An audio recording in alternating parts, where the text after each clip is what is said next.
많은 사람들이요, 자신이 원하는 것을 갖기 위해서 노력합니다. 그런데 그것을 손에 쥐면요, 잠시 기뻐하다가 또 다른 자신을 만족시켜 줄 것을 찾아 나섭니다. 쉽게 만족하지 못하기 때문에 그렇겠죠. 실증을 빨리 내는 성향이기 때문에 그럴 수도 있습니다. 반대 사람은요, 원하는 것을 갖게 되면 그것에 의미를 부여하고 만족해 합니다. 설사 마음에 들지 않을 수도 있어요. 성에 차지 않을 수도 있습니다. 하지만 내게 주어진 것을 좋아하려고 노력하다 보면 다른 사람들은 어떻게 생각할지 몰라도 나에게는 가장 귀한 것, 소중한 것, 세상 가장 좋은 것이 됩니다. 여러분은 전자와 후자 중에서 어떤 모습에 가까우신가요? 내가 지금 다니고 있는 학교, 다니는 직장, 또 내가 입는 뭐 옷이나 뭐 핸드폰, 뭐 자동차, 더 좋아 보이는 것을 가지려고 애쓰는 사람인가요? 아니면 지금 내게 허락된 것을 감사함으로 만족하고 의미 부여하려고 하는 그런 인생인가요? 저는 후자에 속합니다. 좋은 것을 얻기 위해 노력하지만 일단 주어진 것이 있다면 그것에 감사하고 의미 부여하려고 합니다. 그러니까 저는 이것을 로얄티가 강한 사람이라고 표현해요. 내게 없는 것을 쳐다보며 그것을 얻기 위해 뭐 노력하는 모습도 중요하지만 일단 하나님이 나에게 허락하신 사람, 허락하신 것, 허락하신 그 장소, 그런 것들을 귀하게 섬길 때, 생각할 때, 감사할 때 하나님이 더 큰 거를 주시기 때문입니다. 이미 가지고 있는 것에 고마움을 느끼지 못한다면, 만족함을 느끼지 못한다면 날마다 새로운 것을 사더라도 만족하는 그런 마음이 없을 것입니다. 여러분, 믿음은 거창한 것이 아닙니다. 믿음하면 어떤 생각이 드나요? 불가능한 상황을 인내하며 견디며 안 되는 것을 되게 하는 것, 그게 믿음이라고 생각할 수 있습니다. 예수님과 함께하면 내게 모든 것이 가능하다, 이 돌파력으로 나가는 것, 분명히 그것도 믿음이라고 할 수가 있습니다. 왜냐하면 우리 신앙생활은요, 싸움이라고 표현하잖아요. 영적 싸움, 영적 전투라고 표현을 하는 것처럼 치열합니다. 살 떨리는 경험을 합니다. 우리 그 설교 노트 드렸는데 간사님만 쓰고 계신가요 지금? 혹시 설교 노트 다 갖고 계시네요. 알겠습니다. 간사님만 보여가지고.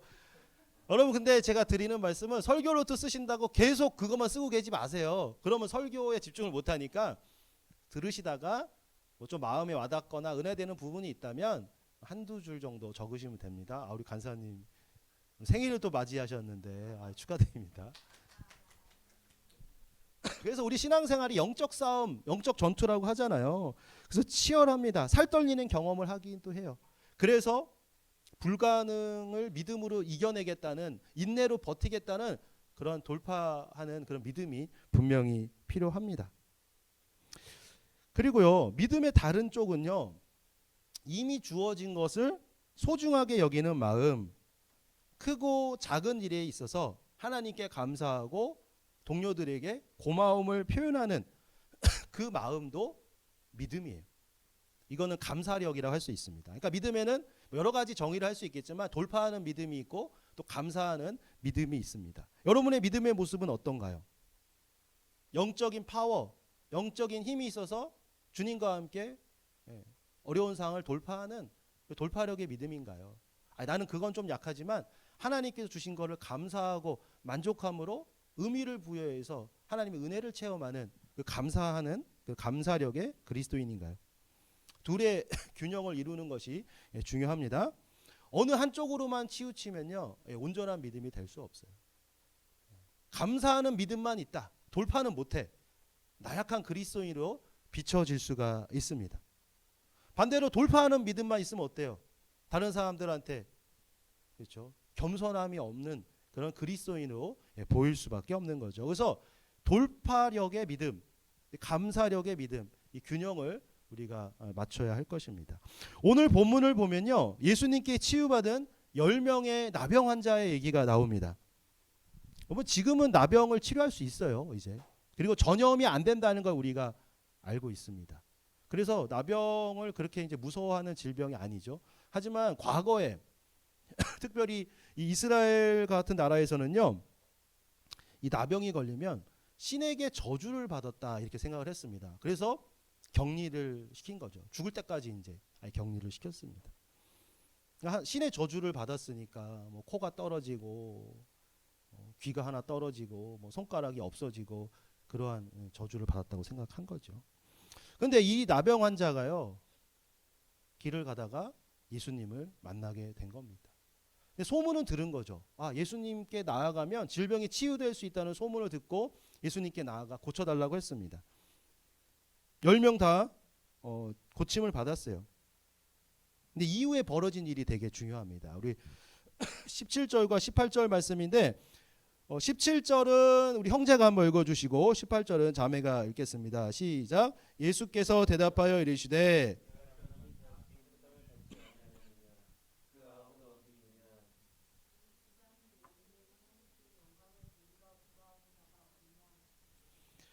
네, 그렇습니다. 은혜를 입은 사람, 질병 치유받은 사람이 10명인데 주님께 돌아와서 감사를 표현한 사람은 1명입니다. 왜 9명은 그냥 갔을까요? 자신들의 목적은 병을 고침받는 거였어요. 그것도 우연히 예수님과 만나서 병 고침을 받았어요. 목적 달성을 했으니까 이제 그들은 갈 길을 다 간 거죠. 여러분이란 어땠을까요? 예수라는 사람의 소문을 들었습니다. 멀리서 오는 것을 확인했어요. 내 한계를 뛰어넘기 위해서 주님께 나아가는 그 돌파하는 믿음이 있었던 거예요. 이 사람들한테는. 아이, 저 사람 만나도 소용없어. 저 사람 다 거짓말이래. 이렇게 했으면 병을 치유 못 받았겠죠. 근데 한계를 극복하고자 하는 믿음이 있으니까 예수님께 나아가 치유를 받았습니다. 그런데 거기서 끝난 거예요. 그 중에 1명만 하나님께, 주님께 감사하는 마음으로 돌아와서 감사함으로 하나님께 영광을 돌렸습니다. 그러니까 사람이 이게 균형을 맞추기 힘들다는 거예요. 믿음도 감사하는 믿음이 있고 돌파하는 그 믿음, 어느 한쪽으로 치우치기 쉽습니다. 그런데 놀라운 것은요, 어떤 일이 일어나냐면 예수님께서 말씀하시죠. 그에게 이르시되 일어나 가라, 내 믿음이 너를 구원하였느니라. 그 돌아온 1명은 질병을 치유받은 것뿐만 아니라 영혼 구원까지 받았다는 거예요. 그러니까 9명은 질병 치유받고 그냥 갔어요. 그러면 어떻게 될까요? 그들은 아마 남은 생애를 나병 환자의 그 치욕을 벗어서 행복하게 살 거예요. 하지만 분명히 죽을 겁니다. 죽고 난 이후에는 어디 가죠? 지옥에 가는 거예요, 여러분. 예수님을 믿어야만 천국 간다고 했어요.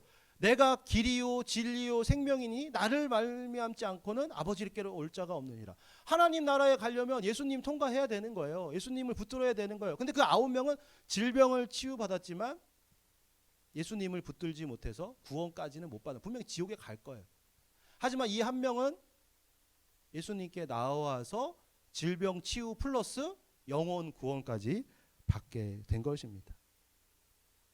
그러면 하나님께서 이들에게 이 심각한 질병, 정말 사람들에게 격리되고 인간다운 삶을 살지 못할 그 질병을 주신 이유는 뭘까요? 괴롭게 하려고 주셨을까요? 비참하게 살라고? 아닙니다. 이때 예수님을 만나서 질병을 치유받는 것을 넘어 구원에까지 이르게 되는 하나님의 그 계획이 있었던 거예요. 하지만 10명 중에 9은 그냥 육신의 나음을 잇는 데서 끝난 것이고 1명만이 하나님의 계획대로 예수를 통해서 구원에까지 이르게 된 것입니다. 신촌 빛과 소금의 교회는 이런 분들이 없기를 바랍니다. 이 예배의 자리에 나와 있는데 나와서 예배하고 또 성도들 간에 교제하고 영적인 훈련을 받는데 나중에 천국 못 들어가는 그런 일이 있으면 안 되잖아요. 예수님께 감사하며 하나님께 영광 돌리는 모습이 우리 가운데 있어야 할 겁니다. 여러분, 제가 목회자로 사역을 하면서 벌써 한 4, 5년 뭐 가까이 되는데 이런 경우를 가끔 만나게 됩니다. 제가 전도사 때였으니까 벌써 한 시간이 꽤 흘렀죠. 교회의 집사님이 저에게 이제 찾아오셨어요. 자기 자녀가 있는데 좀 만나달라. 네, 청년부 생활을 안 하지만 그래도 예전에 교회를 다녔었기도 하고 지금도 이제 기도를 가끔 하니까 전도사님이 좀 만나 주셨으면 좋겠다 했습니다. 뭐 형제인지 자매인지는 제가 밝히지 않을게요. 대학생활이 참 바빴어요. 하고 싶은 것도 많고 뭐 알바해서 돈도 벌어야 되고 참 열심히 살았지만 우울증도 있었고 또 인간관계의 어려움을 겪고 있는 그런 사람이었습니다. 제가 신방을 갔죠. 그래서 밥도 사주고 또 기도해주고 또 때로는 교회 근처에서 만나서 커피도 사주고 이야기를 들었습니다. 그래서 이제 마음이 좀 열렸던 것 같아요. 그래서 교회에 나와서 몇 번 예배를 드렸습니다. 뭐 예배만 드리고 간 거죠. 뭐 사람들하고 교제가 없으니까 훈련을 받을 수 없으니까. 그런데 또 또 기도하고 또 하나님께서 그걸 또 긍휼히 여기셔서 그 문제가 해결이 되는 것 같았어요. 그러니까 또 어떨까요? 마음에는 이제 믿음이 없기 때문에 그러니까 또 다시 좀 살 것 같으니까 자신의 자리로 또 돌아갔습니다. 어느 순간 보이지 않더라고요. 물론 하고 싶은 일도 많고 해야 될 것도 많아서 뭐 그렇겠지만 믿음이 없다 보니까 하나님을 만나는 자리, 하나님의 은혜를 받는 자리가 더 이상 자기에게 의미가 없다고 생각했던 것 같아요. 또한 이유가 있겠죠. 목회자에게 자신의 그 연약했던 부분, 누구에게도 알리고 싶지 않았던 부분을 이야기했기 때문에 어쩌면 또 만나는 것이 부담스러워서 그랬을 수도 있습니다. 그래서 제가 여러분들 가끔 말씀드리잖아요. 우리 공동체 안에서 성도들 사이에 서로 어려운 부분을 얘기해야 됩니다. 기도가 필요한 부분, 도움이 필요한 부분을 얘기해야 돼요. 하지만 너무 많은 것들을 오픈시켰을 때 나중에는 그 문제가 오히려 내가 사람들을 만나는 것을 방해할 수가 있는 거예요. 그래서 성도들 사이에 나눌 때도 적당한 선, 또 목회자에게는 더 얘기할 수 있겠죠. 왜냐하면 기도해주고 도와줘야 되니까. 하지만 정말 하나님과의 나 사이에 해결할 문제는 하나님께 기도하고 하나님께 해결을 받고 나중에 내가 이런 문제가 있었는데 하나님의 은혜로 우리 공동체의 기도로 해결되었습니다 하고 얘기하는 게 중요한 거예요. 그렇지 않으면 나중에 꼭 문제가 생겨서 공동체에서 보이지 않게 됩니다. 참 안타까운 일이죠. 그 이후로도 이런 일을 몇 번 겪었어요. 도움이 필요해서 만나주고 기도해주고 도와주고 회복되는 것 같았는데 어느 순간 다시 자신이 필요로 하는 그 세상 것들을 찾아서 나가는 모습을 보게 됩니다. 근데 또 때가 있겠죠. 때가 있어서 그런 은혜의 경험을 했던 사람은 또 하나님께서 어려움이 닥쳤을 때 다시금 뭐 기도의 자리, 예배의 자리로 오게 할 수가 있습니다. 여러분, 하나님께서 그 청년에게 원했던 것은 무엇이었을까요? 기도에서 문제가 해결되는 거? 물론이죠. 예수님은 내 문제를 맡겼을 때 그 짐을 져주시는 분입니다. 그 문제를 해결해 주시는 분이에요.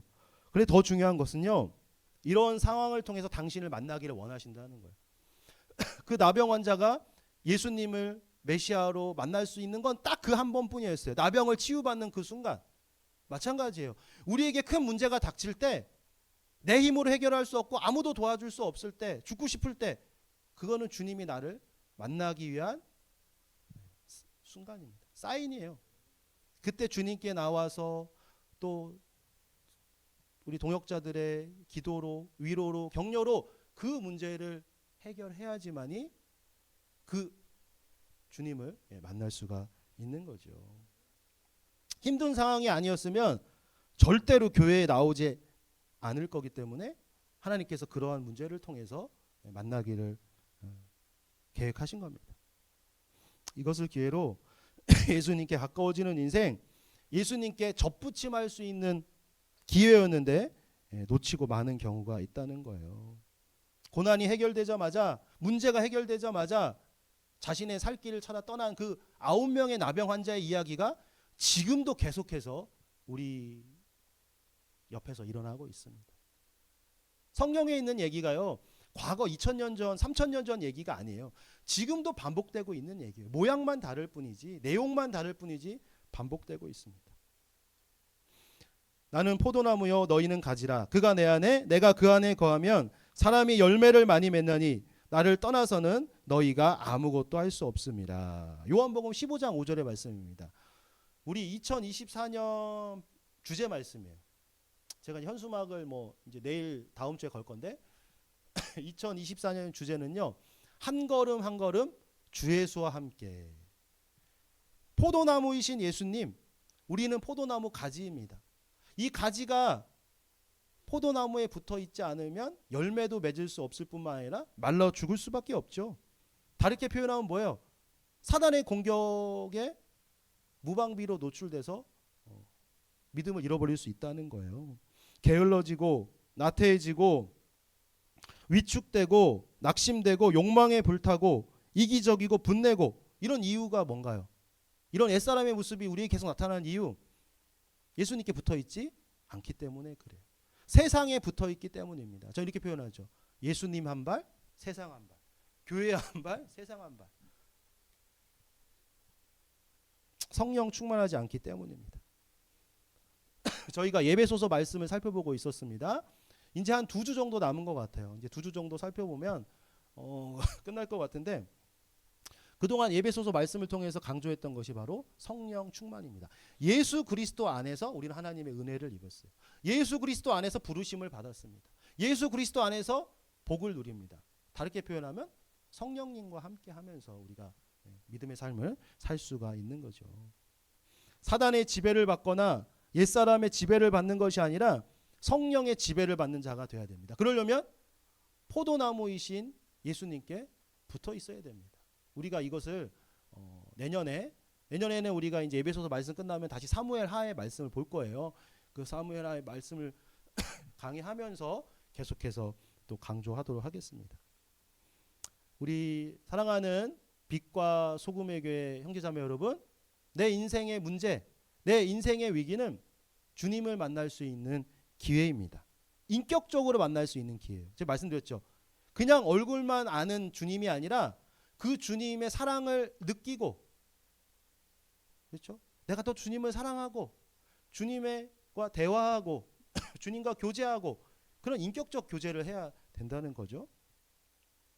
그래서 여러분 올 한 해 문제 있었던 분들이 많아요. 제가 보니까 큰 문제 없었던 분도 있지만 인생의 그 장애물들 한두 개씩을 넘었습니다.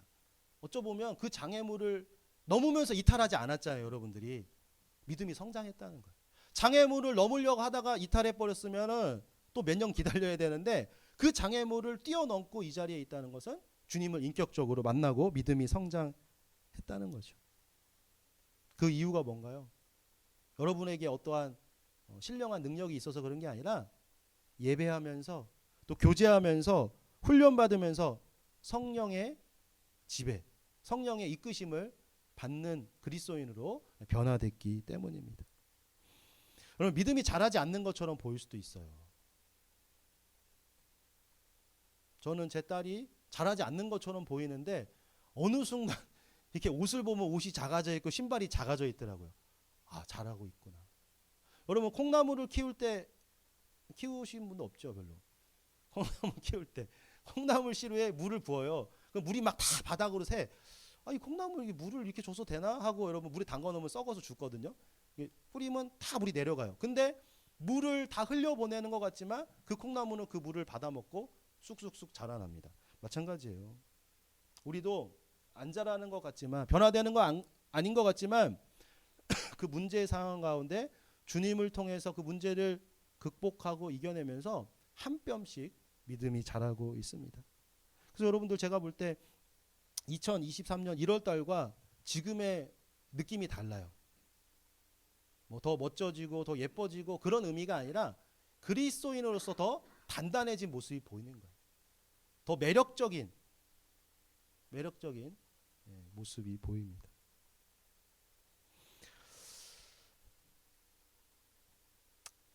그래서 우리가 이 공동체 안에서 정말 주님이 원하시는, 주님이 기뻐하시는 그런 자녀, 그러한 제자로 만들어졌으면 좋겠어요. 그래서 때가 되면 또 여러분의 필요한 것으로 분명히 주님께서 또 인도하실 겁니다. 사랑하는 여러분, 선한 목자이신 주님께서 저와 여러분에게 원하는 인생은 이런 것입니다. 어떤 문제를 만났을 때 굳건한 믿음으로 돌파하는 믿음, 또한 그렇지 않을지라도, 그리하지 않을지라도 내게 허락된 것을 감사하고 고마워하는 그 감사의 믿음, 하나님께서 우리에게 원하시는 믿음이에요. 여러분, 은혜를 체험한 후에, 내가 기도한 거 응답받은 후에 우쭐대면서 내 길을 걸어가는 사람들이 있습니다. 이 9명의 나병 환자 같은 자예요. 하나님의 은혜로 그 일이 됐는데 그것을 모르고 제 길을 갈 길을 갑니다. 그럼 어떻게 될까요? 정말 중요한 거, 영생을 누리는 거, 주님과 함께하면서 하나님 나라에 들어가는 거, 그것을 놓칠 수밖에 없는 거죠. 여러분, 나병 환자 한 명이 했던 것처럼 여러분의 감사함을 갖고 주님께 나와 예배하고 또 하나님께 영광 돌리는 그 믿음의 백성 되시길 예수님의 이름으로 축복합니다. 오늘 23년을 보내는 마지막 날입니다. 주일이라서 더 좋은 것 같아요.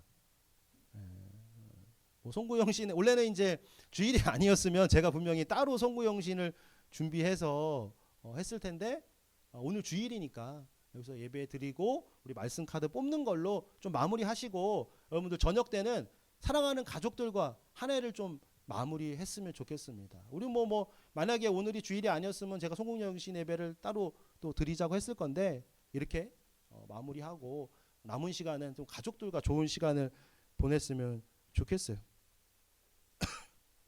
예배가 중요합니다.